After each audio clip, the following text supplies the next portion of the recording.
Okay, this is day 205. I think this might be number 7.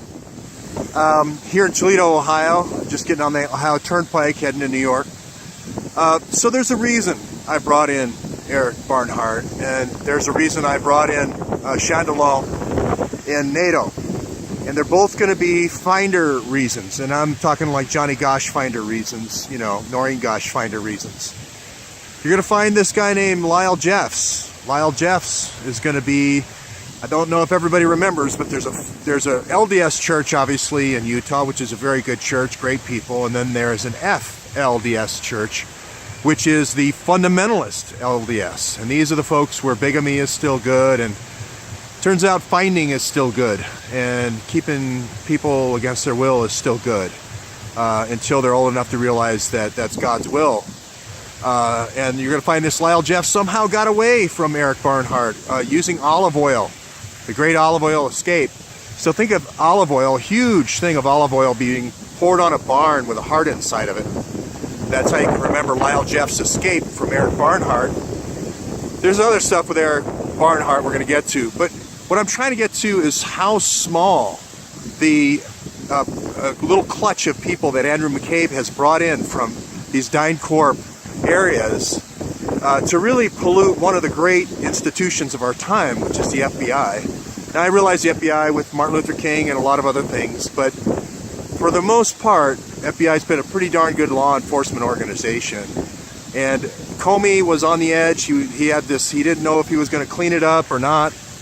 And then he got undermined with McCabe here lately, and you know he's still purporting to be his friend. The part with NATO is, and again, I want to say, no offense whatsoever to Valerie Plame. I mean, I think she is the super spy. She's the best that the United States ever produced, and maybe the best the world has ever produced.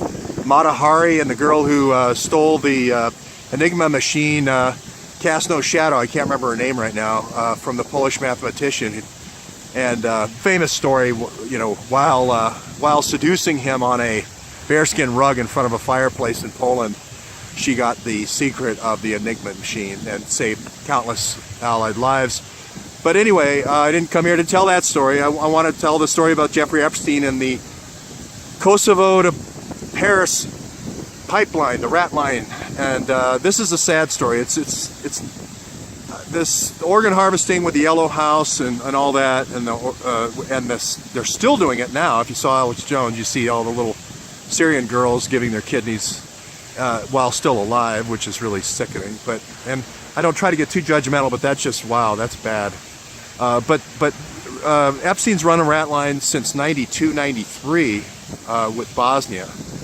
And it's always the same thing. They get some ne'er-do-well, didn't want to study in college. It's the James Alefantis story. Partied too much, raped a lot of women when they were knocked out.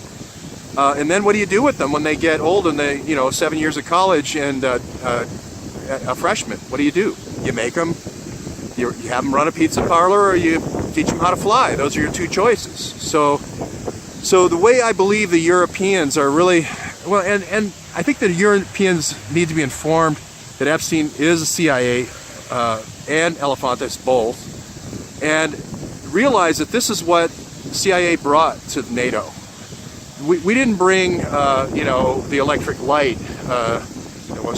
That's another story. But we brought this. We brought sex parties for generals, and the Valerie Plames of the world did incredible spycraft in compromising all the generals, getting them to the right parties.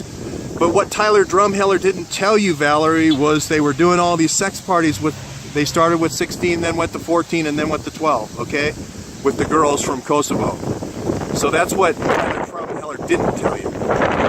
So I'm going to leave it there right now and on toward New York.